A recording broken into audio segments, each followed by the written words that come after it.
y desde la enfermedad, sino en cómo trabajamos desde la prevención, que es la gran tarea que obviamente tiene la educación emocional, que es, en resumen, anticiparse a que todo nuestro mundo emocional estalle en algún momento de nuestra vida y no tengamos herramientas para poder trabajarla.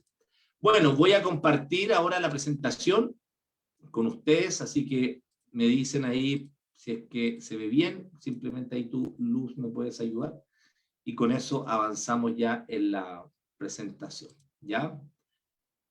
Ahí está, ¿se ve bien? ¿Sí? Adelante, Sí, se sí, ve se ve correcto. bien. Perfecto. Entonces, bueno, educación emocional, la tarea pendiente de América Latina. Muchas de las cosas que solemos hacer cuando planteamos ciertas temáticas es ¿por qué es importante hacer esto? ¿Cuál es el fin? ¿Qué buscamos? ¿Qué hay detrás de la educación emocional? Muchas veces los que han escuchado hablar de educación emocional, y particularmente nosotros que trabajamos con profesores, esto tiene olor a incienso, son tildados muchas veces estos profesores como hippie, como que solamente se preocupan de hacer talleres de mandala, o tener una mirada demasiado volada, se podría decir, en esta mirada de la construcción de seres humanos más integrales. Y la educación emocional es mucho más que esa caricatura, y tiene que ver principalmente con los aspectos que encierra hoy día, como les decía recién, con el aspecto de la pandemia, y cómo esta está de alguna manera resignificando la importancia de la educación emocional. Y quiero mencionar principalmente algunos datos que son importantes para poder esbozar una buena narrativa en lo que viene la presentación. ¿Por qué incorporar la educación emocional en las universidades? ¿Por qué sería bueno? Y no solamente un taller, algo aislado, que muchas veces y nosotros lo vemos a diario, muchas veces nosotros como adultos creemos que no es necesario, y le voy a mostrar evidencia más adelante de la importancia que tiene sobre todo para los jóvenes este aspecto. Y aquí les voy a dar algunos datos. Algo mencionaba Luz, y creo que estos son datos que obviamente son importantes de refrescar. La Oficina Regional de las Américas de la Organización Mundial de la Salud afirma que en la región de las Américas se estima aproximadamente en 100.000 personas que se quitan la vida anualmente. Fíjense los datos, la cantidad de suicidios que tenemos en la región, casi 88.000 suicidios. Brasil, cada uno dentro de la población obviamente va relacionada con la demografía que tiene cada país. Por lo tanto, ahí tenemos que empezar a decir, bueno, ¿qué está pasando detrás de cada suicidio? ¿Qué factores están gatillando esta toma de decisiones? Fíjense que también la Organización Panamericana de la Salud asegura que actualmente hay una crisis de salud mental a nivel mundial, y obviamente América Latina tiene hoy día una necesidad urgente, no solamente por el aumento del estrés, como se señala ahí, sino también por el consumo de droga, de alcohol, de la violencia intrafamiliar y todos los aspectos de violencia doméstica que vemos también en América Latina constantemente. Y no solamente asociado a las restricciones de movilidad, sino porque al tener espacios reducidos también los talantes que ayudan a verbalizar ciertas emociones se ven imposibilitados. Por lo tanto, tenemos que decir, bueno, ¿qué están haciendo estos jóvenes? ¿Qué estamos haciendo nosotros como adultos para poder regular, orbitar en eje frente a mi estado emocional? Y muchas veces no nos hacemos estas preguntas. Y sin duda, la prevención de todo esto del suicidio, en gran medida tiene que ver con tomar un trabajo que tiene que ser sistemático, continuo y permanente, asociado a educación emocional. Y ahí donde tenemos que hacer un trabajo no solamente desde las universidades, sino a nivel de Estado y de las políticas públicas. Porque fíjense, solamente 138 países hoy día están adhiriendo a tener planes de acción que vayan en pro de facilitar un poco estas acciones tendientes a bajar el nivel de suicidio en América Latina, en general en el mundo. Pero solamente 38 países adhieren a estos compromisos porque no saben cómo hacerlo. Chile no tiene una ley de salud mental. En el año 2018, la Organización Mundial de la Salud le solicitó al Estado chileno que incorporaran políticas públicas para la salud mental. Y hoy día no existen. Datos hay mucho. En América Latina, más del 60% de las licencias médicas están asociadas a angustia, depresión y estrés. Y detrás de esto también están vinculados a los temperamentos, los liderazgos, que muchas veces nos invitan malamente a tomar decisiones que tienen que ver con quedarnos muchas veces en la casa tomando licencia malamente venida.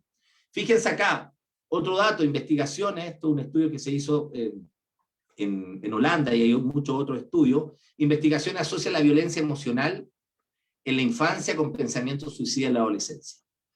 Ustedes probablemente han escuchado mucho de esto, pero es importante que dicen, bueno, ¿qué estamos haciendo? ¿Seguimos mirando números? ¿Seguimos siendo asistencialistas en lo que estamos haciendo como institución educativa? ¿O de alguna manera tomamos y nos anticipamos a esto? Y aquí es donde viene un poco este proceso que nosotros hemos venido ya haciendo hace bastante años, en cómo incorporar la educación emocional desde una mirada también muy simple, de una mirada también de aplicabilidad y de ser concreto en la forma de llevarlo a cabo. Porque a diferencia de otras materias, la educación emocional no es ingeniería nuclear.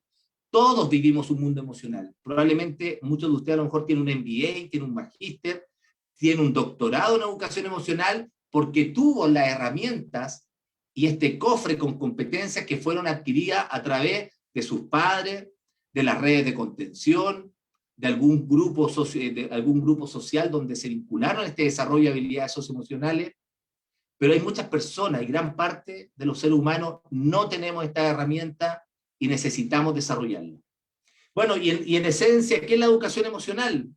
Yo la defino y constantemente estamos diciendo como el aprendizaje vital para el desarrollo integral del ser humano.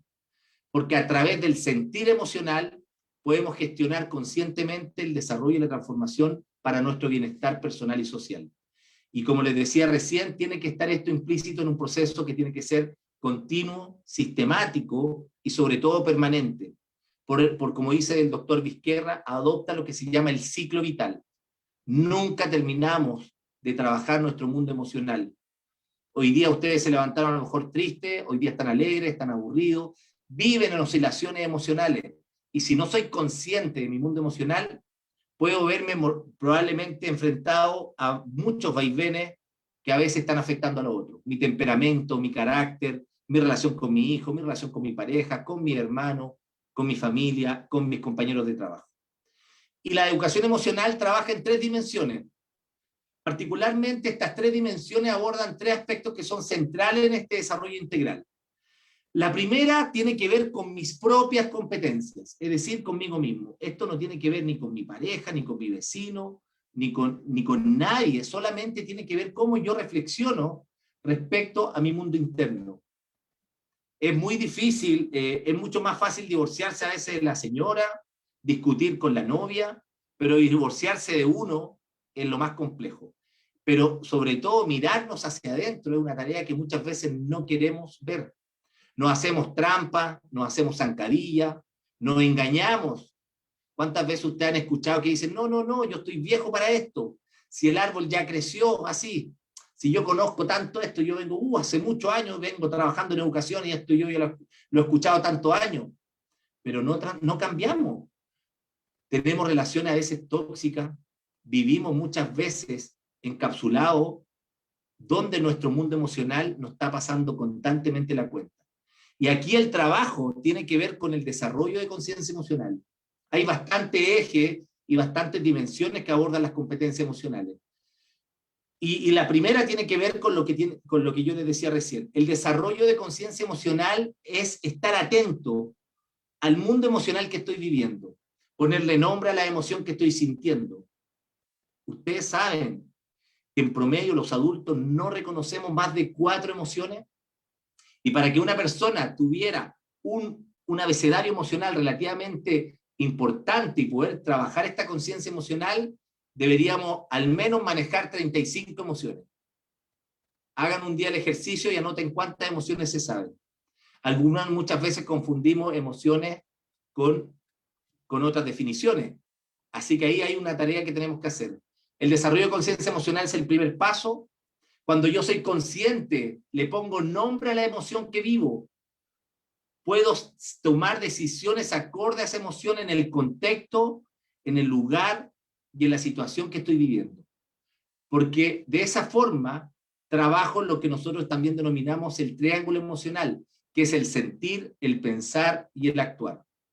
Hoy día los jóvenes, inclusive muchos adultos, simplemente sentimos rabia, no pensamos y estallamos en violencia. Y ahí hay que hacer un trabajo profundo en esta segunda dimensión, que es la regulación. ¿Cómo me regulo? Tomando conciencia. Estoy enojado, le grito a mi hijo que está en la pieza todo el día jugando FIFA, estoy con un problema con mi pareja, estoy con problema con mis colegas de trabajo, respiro, me regulo, soy consciente de lo que me está pasando y no dejo simplemente que de forma que la emoción me invada y se apodere un poco de mí. Cuando logro tener esta capacidad, logro la autonomía y soy una persona que vivo de forma mucho más templada, orbito en equilibrio, transito a través de estos recursos nobles en un proceso que me hace ver mi mundo emocional de una forma mucho más sana y más genuina conmigo mismo. Si tengo rabia, perfecto, la valido, la acepto, la legitimo. El problema, por ejemplo, de la rabia no es ese, es la conducta y el comportamiento que yo tengo asociado a la rabia. Y ahí tenemos que seguir trabajando. Como esta es una charla de sensibilización, nosotros desarrollamos mucho trabajo experiencial y un poco la pandemia también nos ha hecho reinventarnos respecto a esto, pero sobre todo tenemos que trabajar también en reflexionar respecto a lo que yo llamo también los autos, que es el trabajo que hay que hacer con los niños y particularmente con los jóvenes, que tiene que ver con la autoconfianza, la automotivación, la autoaceptación, el autoconcepto, la automotivación. ¿Cómo trabajo todas esas herramientas en este cofre que tengo que tener yo para momentos adversos? ¿Qué me enseña a mí? ¿Cómo me puedo automotivar? ¿Cómo puedo validar mi autoconcepto?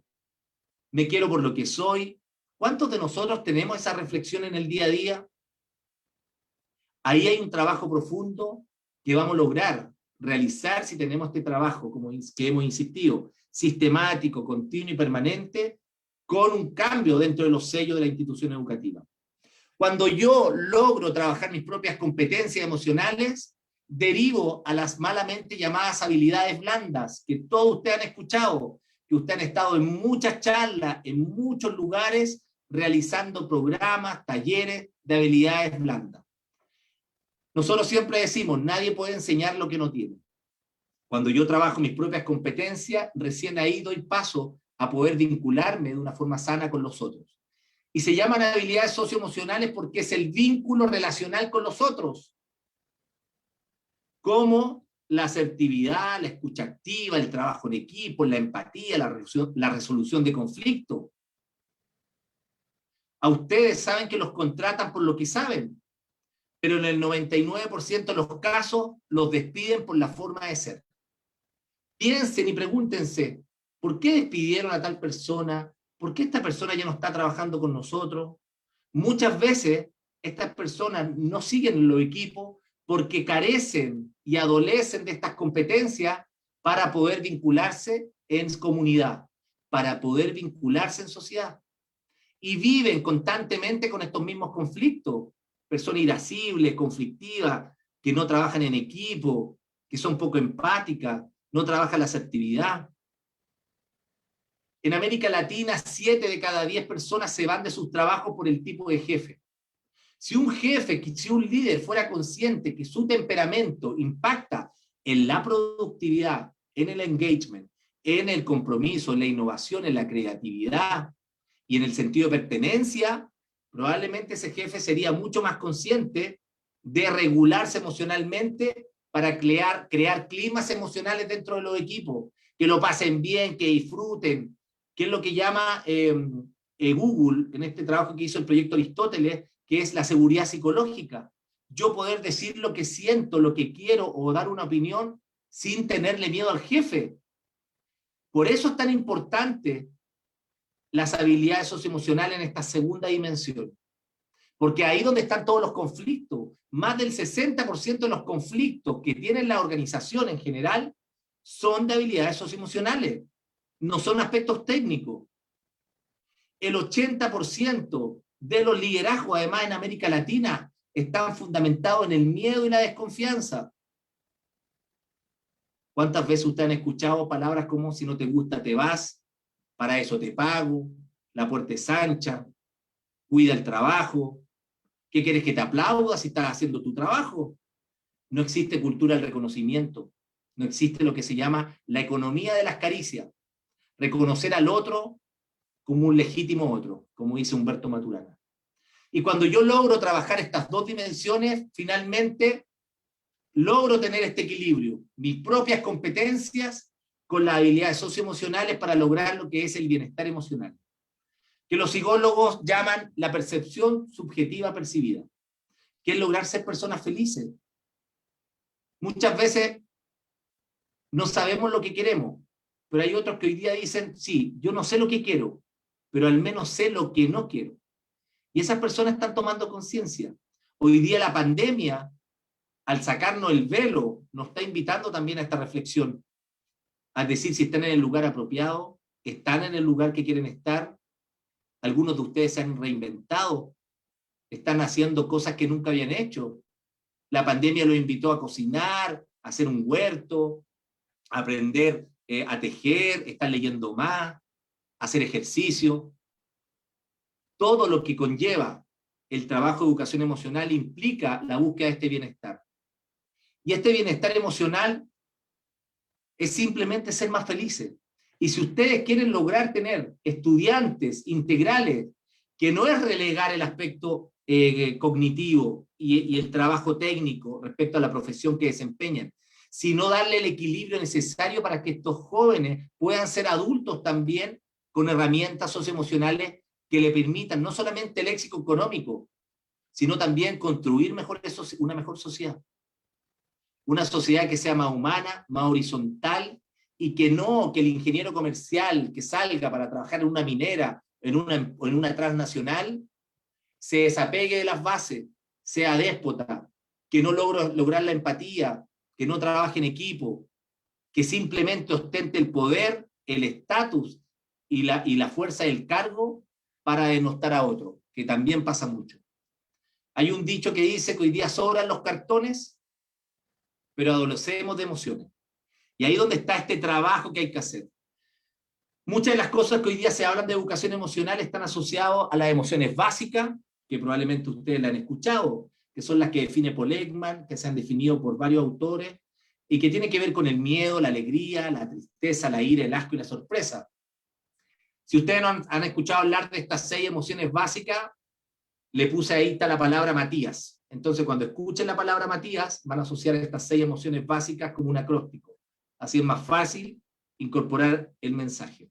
Y las emociones básicas, en términos bien generales, para no ahondar mucho en eso, y después dar paso también a otra reflexión, tiene que ver con que hay características que diferencian a estas emociones respecto a otras emociones, como la estética, como las emociones morales, como las emociones de alguna manera prosociales, que son pasajeras, son transitorias, en promedio no duran más de 90 segundos y son de alta intensidad y muy corta duración.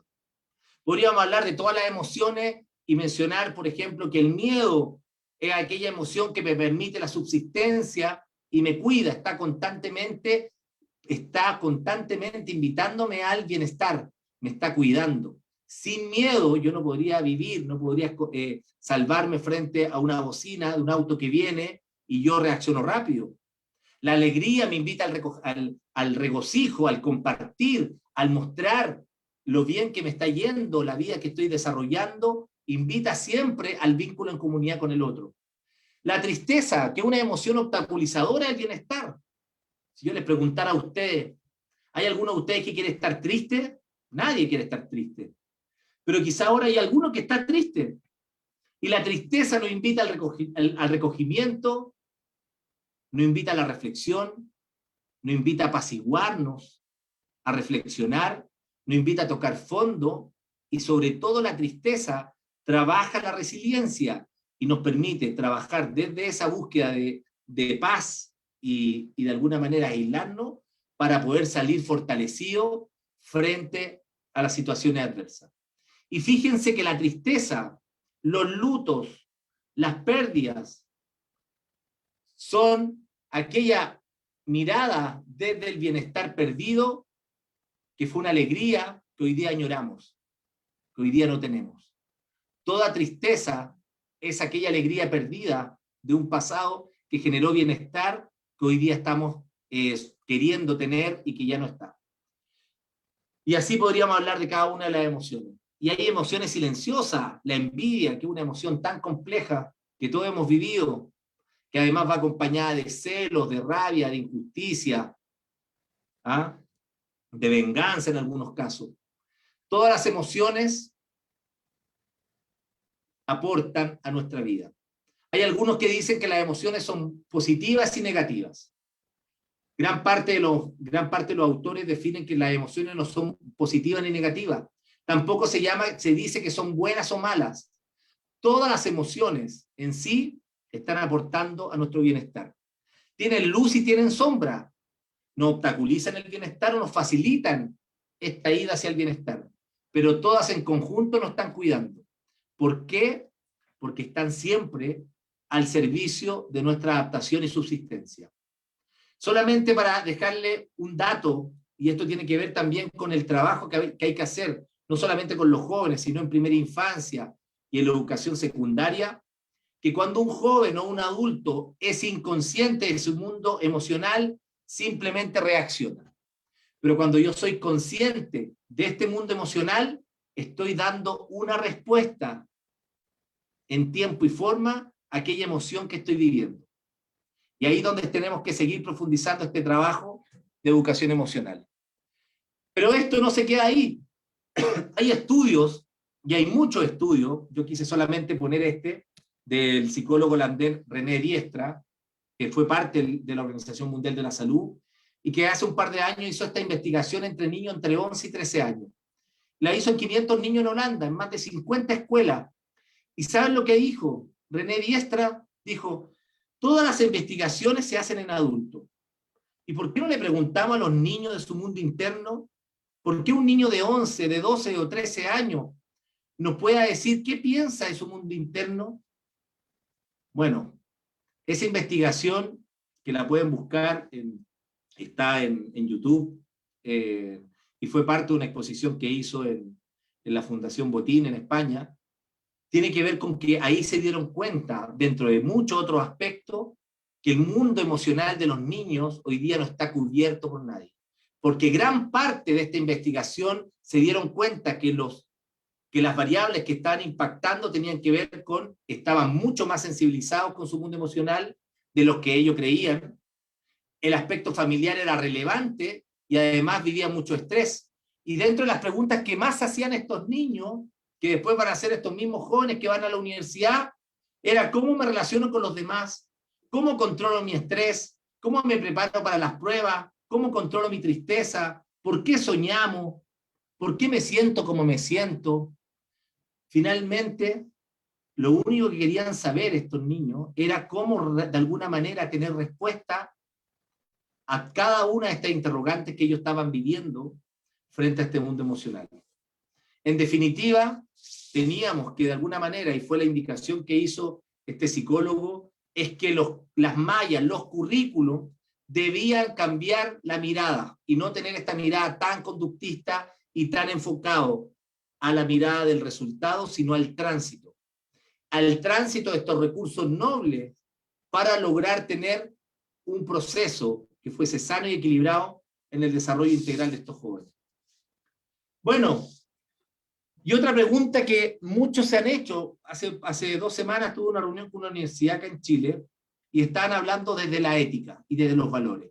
Nosotros en Chile tuvimos un estallido social, como la violencia en América Latina, la corrupción, el tema valórico y el tema ético está constantemente puesto en la mesa como uno de los grandes flagelos que tenemos como sociedad. ¿Y cómo podría yo trabajar los valores y la ética con los jóvenes de este mundo emocional? Y aquí hemos hecho un trabajo que cada vez se va entendiendo mejor, porque todo pasa por los aspectos emocionales, todo. Porque efectivamente, cuando hablamos de las emociones morales, que son aquellas emociones que ya no se preocupan de mí, sino que es del reconocimiento genuino por el sentir del otro. Son aquellas emociones autotrascendentes y son funcionales para el desarrollo social. Y esto es un trabajo que ya se está haciendo en el Instituto de la Compasión en Estados Unidos, que lo viene haciendo Richard Davidson en Estados Unidos, que lo está trabajando también el Dalai Lama en las diferentes convenciones que hacen, de cómo logramos a través de las emociones morales vincular la ética y los valores también en los niños y en los jóvenes. Primero, trabajar la compasión amorosa. La compasión amorosa es la segunda derivada después de la empatía. La empatía, todos sabemos, que es ponernos en el lugar de los otros. Pero muchas veces, cuando vemos situaciones complejas en la televisión, esa conexión de empatía que yo siento con la persona que está sufriendo, muchas veces la rechazo. ¿Por qué? Porque la impotencia de no poder hacer algo, termino apagando el televisor y desconectándome emocionalmente de esas situaciones. Y la compasión amorosa es aquel peldaño que sigue, que es cuando yo me activo en pro de la ayuda real y genuina con la otra persona. Y ahí es donde tenemos que hacer un trabajo entre todos. ¿Cómo trabajo yo esta activación desde lo emocional para que este joven, este niño se active? Simplemente con trabajo permanente, sistemático, continuo. Hay trabajos que se están haciendo de 30 minutos diarios y se hacían en los colegios de trabajar la compasión amorosa en actividades muy lúdicas con niños y en menos de 2 semanas ya tenían cambios significativos en el desarrollo cognitivo y en el aspecto de las redes neuronales en los niños. Además, cuando yo trabajo la compasión amorosa, estoy trabajando además el concepto de gratitud, pero no aquella gratitud de dar gracias por lo que tengo, por el plato de comida, sino desde el trabajo de la reciprocidad. Porque cuando ustedes han estado en problemas y llaman a su mejor amiga, a su mejor amigo, y su amigo está ahí para ayudarlo, y ustedes le dan las gracias por haber estado en ese momento complejo que vivieron, ese amigo, además de sentirse lleno en el alma por haber hecho un acto altruista y noble con su mejor amigo, además siente la persona ayudada la reciprocidad. Porque son las primeras personas que van a estar con ustedes cuando ustedes también tengan problemas. Y esa es la gratitud desde el trabajo vinculante de la relación entre las personas que se están apoyando. Y eso se logra a través del trabajo de esta emoción autotrascendente. Y además, hoy día tenemos que trabajar el asombro, tenemos que trabajar el asombro en los niños, en los jóvenes. Nosotros estamos anestesiados, nada nos sorprende. Mataron a 10 personas, 20 personas, vemos las noticias y nada nos sorprende. Trabajar el asombro desde la mirada altruista, desde el trabajo colaborativo en los niños y también en los mismos jóvenes, permite esta admiración por tratar de ser como el otro. Eso hoy día el mejor ejemplo es que muchos de los niños, muchos de los jóvenes que hoy día le preguntan qué quieren estudiar cuando grande, muchos quieren ser enfermeras, otros quieren ser médicos. Pasó después de las Torres Gemelas, querían ser bomberos, querían ser policías, porque vivía la admiración desde el asombro. Ya no eran los superhéroes, el asombro, quiero ser como él. Pero desde la construcción positiva del trabajo que estas profesiones están haciendo. Estos 3 pilares sustentan además una serie de emociones que van vinculadas a las emociones morales, que trabajan, como les decía, la ética en los niños. ¿Cuántos de ustedes se han encontrado con situaciones donde los comités de ética en distintas universidades han tenido que operar porque alguien hizo trampa en la prueba, porque pasaron en una situación conflictiva con algún estudiante? ¿Cómo yo trabajo la moralidad y la ética en los jóvenes? Pensemos en algo simple. Se robó un notebook, un computador, un estudiante en la universidad y fue descubierto. ¿Qué debería yo sentir frente a esta situación que estoy viviendo?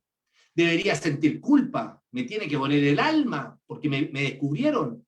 Debería sentir la vergüenza por este escarnio público que siento cuando me descubrieron. Y debería sentir deshonra. Pero además me ayudan a disciplinarme, porque cuando yo tengo una segunda oportunidad, que muchas veces no se da, este constructo social, desde este trabajo valórico y ético, me ayuda a sentir el enojo de mis compañeros, de mis pares, de la comunidad educativa, y la aversión, que es el rechazo por la conducta inapropiada que tuve. Pero ¿quién conversa estos temas? en las universidades. Y ahí es donde tenemos que pensar, ¿estamos construyendo solamente trabajadores? ¿Estamos buscando este desarrollo integral para tener esta evolución social que quiere América Latina?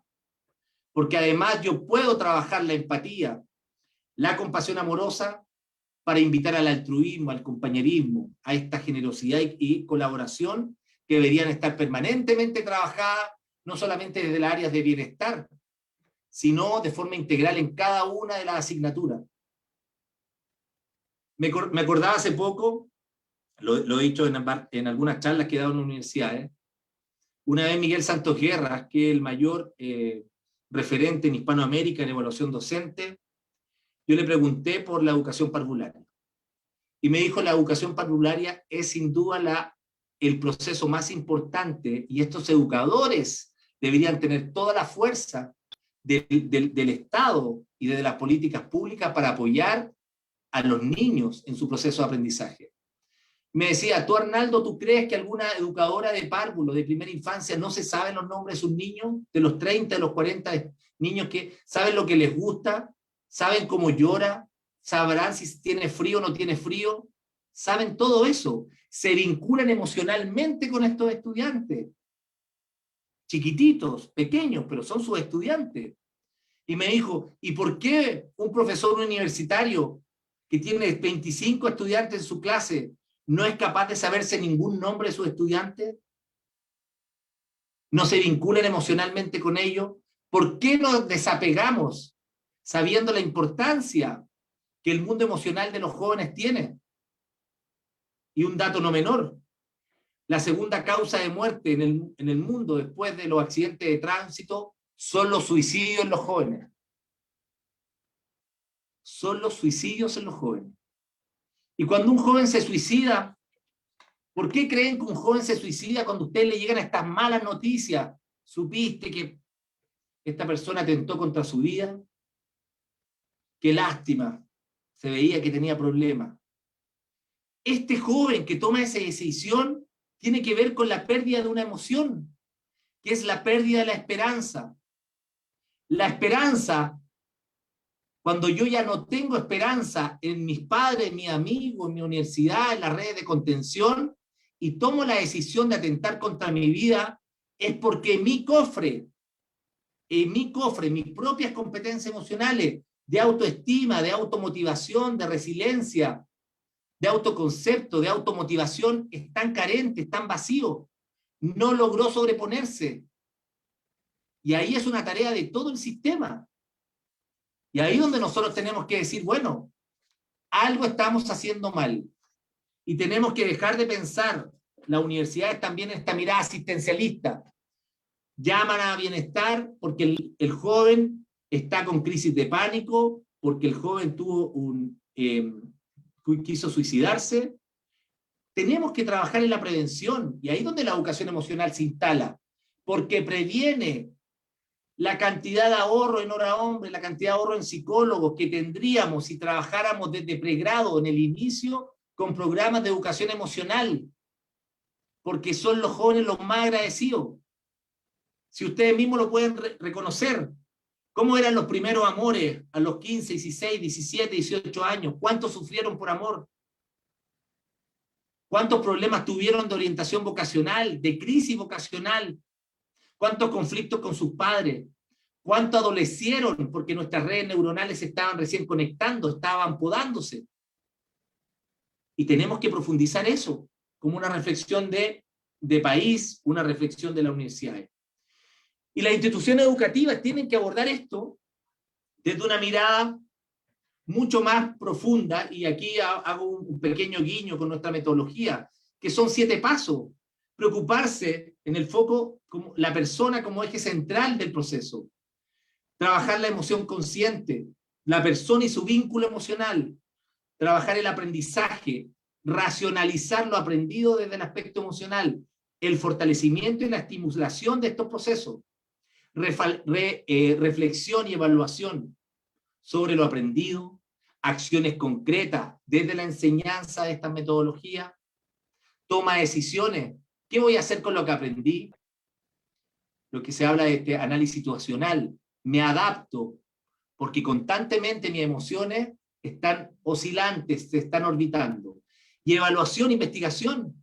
Nosotros estamos constantemente realizando estos análisis porque obviamente sentimos que puede ser carente de cualquier tipo de trabajo profundo y serio, solamente hacer un taller de 5 horas, de 4 horas, si no logramos impactar de forma real en las personas. Y aquí donde nosotros, y en la presentación lo decía también Luz, es mucho un trabajo desde las políticas públicas. Nosotros somos una ONG desde la sociedad civil que trabaja la educación emocional y hoy día nosotros hemos logrado en Chile que la ley de educación emocional se incorpore dentro de las políticas públicas. Presentamos el proyecto de ley a la ministra de Educación. Estamos constantemente realizando este tipo de charlas para lograr sensibilizar en América Latina de la necesidad que tiene la educación emocional. Pero la ley, una ley por sí misma no garantiza nada. ¿Cuántas leyes tenemos en América Latina y no logramos ningún resultado? Lo que sí hace una ley es darle la importancia y la resignificación que tiene en este caso la educación emocional para el trabajo integral que tienen que hacer en la escuela, en las instituciones públicas y privadas. Y ahí nosotros hemos hecho un trabajo tremendo. Ya hace poco se entregó la Declaración de Guayaquil, que es una declaración que se entregó a las Naciones Unidas con más de 1 millón de firmas para que los Estados miembros propicien, invitar a los Estados miembros que propicien políticas públicas en pro de la educación emocional. Porque créanme que es urgente, es necesaria, y véanlo con ustedes mismos, cuántos problemas muchas veces tenemos de nuestro propio mundo emocional. Nuestros conflictos con nuestras parejas, nuestros conflictos con nuestros hijos, la impulsividad, la violencia de género, los femicidios, el consumo de droga, el alcoholismo. Una de las cosas que a nosotros generalmente nos llama mucho la atención tiene que ver, aparte de la falta de esperanza, es cómo los jóvenes, cuando hablamos de la droga, el alcoholismo, la cocaína, buscan experiencias emocionales para poder evadir la realidad. Y la droga, el alcohol son experiencias, todos buscamos experiencias emocionales, algunos para vivir un estado emocional distinto al real, pero muchas veces estamos sometidos a los excesos donde no somos capaces de decir que sí o que no frente a situaciones donde nos ponemos en riesgo. Nosotros hicimos en el mes de enero un diplomado de jóvenes, jóvenes que son probablemente de sus universidades. 1000 jóvenes se inscribieron, 1000 jóvenes de toda América Latina. Solamente veíamos un aporte ético de $5. Estuvieron más de 12 expertos de diferentes partes de América Latina, y una de las preguntas que hicimos en la evaluación que le hicimos a los jóvenes: ¿crees que la educación emocional es importante en el currículum de las universidades? ¿Y saben cuál fue el resultado? El 98% de los jóvenes decía que era prioritaria y urgente. ¿Crees que la educación emocional debe estar en las mallas curriculares de América Latina? 94% de los jóvenes dicen que es importante y necesario. ¿Saben qué? Cuando nosotros partimos con este diplomado de jóvenes, pensamos que nos iban a inscribir más de 100 jóvenes. Pero fue increíble tener la fuerza, la energía de haber estado en esas charlas, en esas clases magistrales que hicimos con varios expertos, porque nos dimos cuenta la carencia que tienen los jóvenes en este mundo emocional que nadie hoy día le está dando acogida. Hoy día estamos realizando programas y campañas también en universidades para incorporar la educación emocional, tanto en programas a través de la música, en programas de cátedra, con distintos expertos, Facundo Manes, Antonio Damasio, Héctor Aldana. Estamos haciendo cursos todos los meses totalmente gratuitos para que se puedan capacitar todas las comunidades educativas, desde la educación inicial hasta la educación universitaria, inclusive en el aspecto de profesionales del mundo privado. Estamos haciendo también un trabajo a través de distintas investigaciones con herramientas de medición de Daniel Goleman, con Rafael Vizquerra, Miguel Santos Guerra, y también haciendo estos másteres que estamos haciendo a nivel internacional para poder darle cabida a este espacio de integrar el mundo emocional y sobre todo el aspecto de la neurociencia en este desarrollo integral. Finalmente quiero compartir con ustedes algo que probablemente también ustedes han sido testigos. Toda América Latina, uno de los grandes problemas que tuvo durante la pandemia fue la conectividad. Nos dimos cuenta de la inequidad que había respecto a esta desigualdad que hay con un niño que vive en una zona urbana con una zona rural. No tenían conectividad, no podían entrar a sus clases. Un papá, una familia que tenía solamente un celular, y con ese celular se lo tenían que turnar con los hermanos para poder entrar a clase. ¿Cuántos problemas tuvieron ustedes de conectividad con los jóvenes? Y eso nos muestra la otra cara. En Chile no fue exento esa situación y se crearon estos canales estatales que simplemente poniendo una antena abierta podía llegar una señal. Y presentamos un programa nosotros, Anatel, que es la Asociación Nacional de Televisión, donde decíamos, bueno, ¿y cómo hablamos de educación emocional a los jóvenes? Pero que no sea de educación emocional aburrido, que se queden dormidos, simplemente conectar con ellos desde lo que a ellos les gusta. Y eso es lo que hicimos a través de un programa que se llama Mi Batalla Interior, incorporando a los influencers, que son los que los jóvenes siguen. El joven no escucha al papá, no escucha a la mamá, a veces no escucha al profesor, al que escucha es a su influencer, al que sigue en Instagram.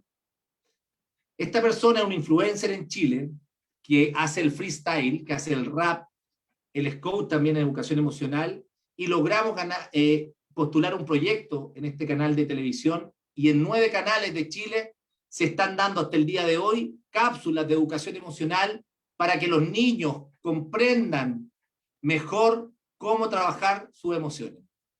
Vean este video. Yo sé que hay muchas emociones que a ustedes les preocupan, pero hoy día las vamos a gestionar y regular junto a TV Educa, creando conciencia para más de miles. Aquí el Kaiser junto a Fundación Liderazgo Chile.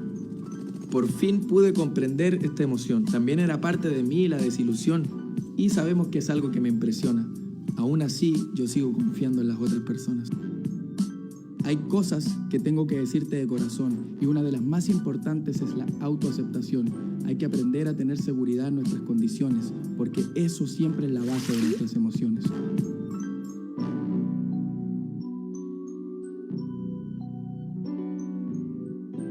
Bueno, finalmente, ¿para qué todo esto? ¿Para qué hacer este trabajo? Si tenemos tanto trabajo en mi universidad, tengo que hacer esto, tengo que hacer lo otro. Bueno, porque si logramos trabajar en equipo, cada uno desde sus ramales, desde sus metros de acción, si incorporáramos esto en la educación inicial, que un niño pueda reconocer sus emociones, que los padres también trabajen en estos objetivos triangulados, docente, estudiante y familia, vamos a lograr posibilitar que este niño crezca reconociendo su mundo emocional y vamos a evitar los suicidios en los jóvenes.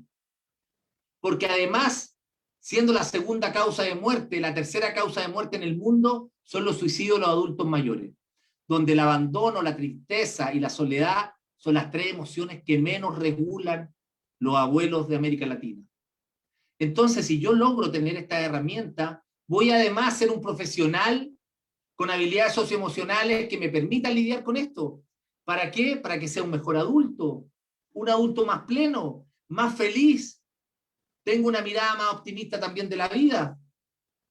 Y probablemente lo que ustedes también siempre están trabajando en estos talleres, cursos y programas de liderazgo más horizontales, más humanos, más cercanos.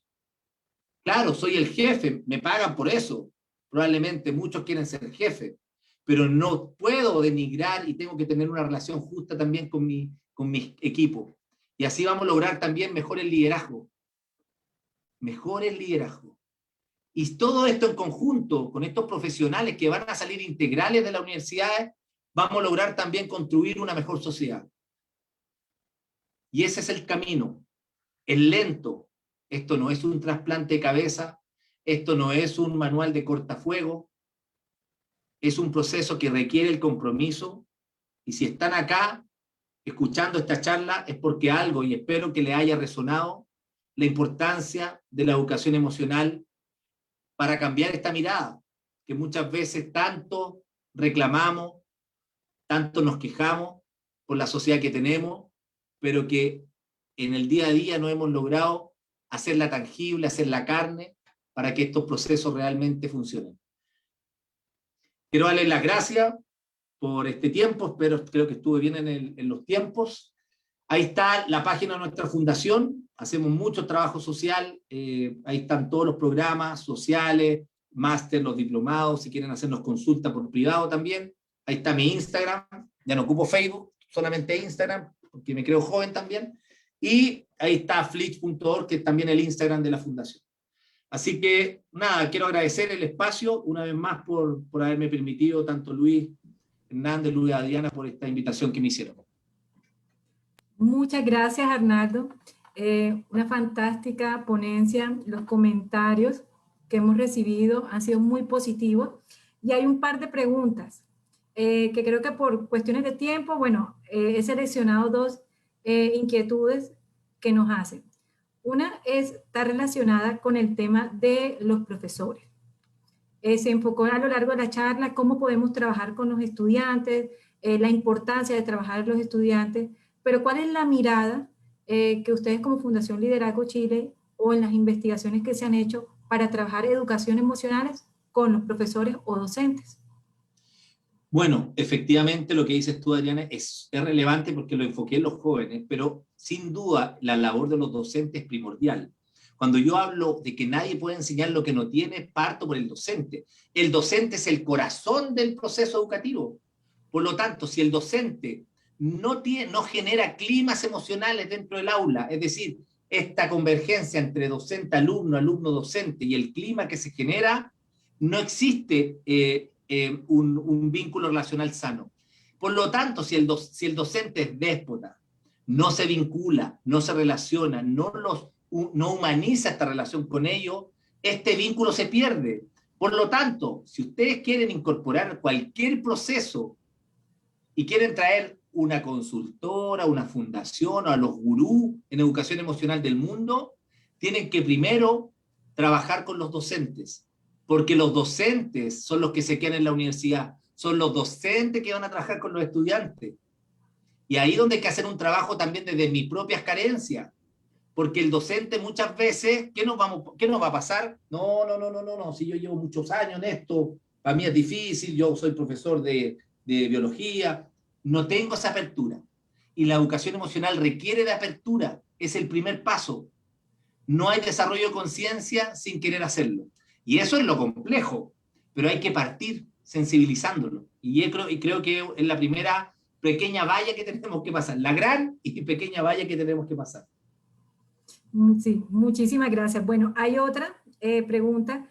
¿Cómo podemos incentivar que los jóvenes que hacen parte de las estrategias de bienestar emocional se conviertan en multiplicadores de estos temas en sus círculos o comunidades? ¿Qué recomendaciones dan?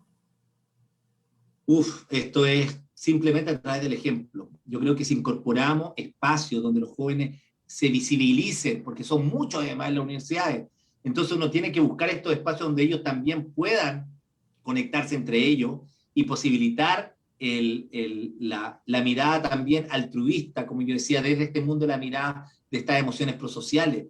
Las áreas de bienestar, entre eso tú que diriges la Universidad del Norte, que trabajan también desde una mirada de la prevención, posibilitan espacios también de encuentro, donde los jóvenes también sean parte de esta transformación desde la comunidad universitaria, tras potenciar a los liderazgos. Este joven que era líder en el colegio, que era de los scouts, que era del equipo de fútbol, yo lo tomo, lo potencio y hago de él un ente positivo también para que pregone el bienestar, la educación emocional y los aspectos también del equilibrio que yo hablo. No solamente que sean los mejores ingenieros, que sean los mejores arquitectos, sino también que sean buenas personas, que es lo que más uno extraña. Salimos, como decía, carentes de muchos aspectos emocionales. Nos sobran los cartones, queremos tener el cartón de Harvard, de todo, pero adolecemos de emociones. Y esa es la tarea que tenemos que trabajar entre todos. Sí, muchas gracias. Bueno, ya que nos solicitan bibliografía, que nos recomiendes sobre este tema. Bueno, Vizquerra número 1 ahí. Antonio Damasio, hay mucho también de educación emocional. Yo creo que partiría con esos dos. Bueno, hay Lucas Malaisi en Argentina también tiene Modo Creativo, que también son muy buenos libros. Yo he sacado un par de libros, pero no voy a estar mencionando mis libros, a pesar que tengo justo 50 libros acá, al 50%, no. Pero hay mucho libro de educación emocional, hay mucho PDF, y sobre todo, yo soy una persona que, yo soy más visual, hay mucho material en YouTube, es cosa de leer, una vez está haciendo cosas, me pongo audífono y escucho, voy profundizando. Antonio Damasio está haciendo un trabajo también de resignificar algunos estudios que ha hecho, y que lo vamos a tener ahora el 5 de marzo con sus últimas investigaciones en el máster que estamos haciendo. Así que ahí, Miguel, Vizquerra sin duda el primero, de todas maneras. Así es. De hecho, uno de los comentarios es que los programas de la Fundación Liderazgo Chile cuentan con maestros, bueno, aquí nos dice Soledad, como Rafael Vizquerra, Daniel Goleman, Miguel Santos Guerra, Rafael Guerrero, entre otros. Bueno, Arnaldo, muchísimas gracias. Desde la Universidad del Norte hemos participado en el Diplomado de Jóvenes y realmente fue muy satisfactoria la experiencia que tuvimos con nuestros estudiantes. Y como dijo alguien en sus comentarios, nos espera un arduo trabajo. Las universidades en América Latina ya venimos trabajando la educación emocional en nuestras estrategias de asuntos estudiantiles, bienestar. Sin embargo, el camino todavía está por recorrer. Por ello, la invitación es trabajar en esto en comunidad. Y estos espacios que hacen ASPA fomentan este trabajo en comunidad, que podamos crear alianzas y de esta manera fortalecer la educación emocional en América Latina. Creo que las reflexiones ya las has dicho, así que muchísimas gracias, Arnaldo, muchísimas gracias a todos los asistentes, a Luis y a todo el equipo de NASPA. Muchísimas gracias y muy buenas tardes. Gracias a ti.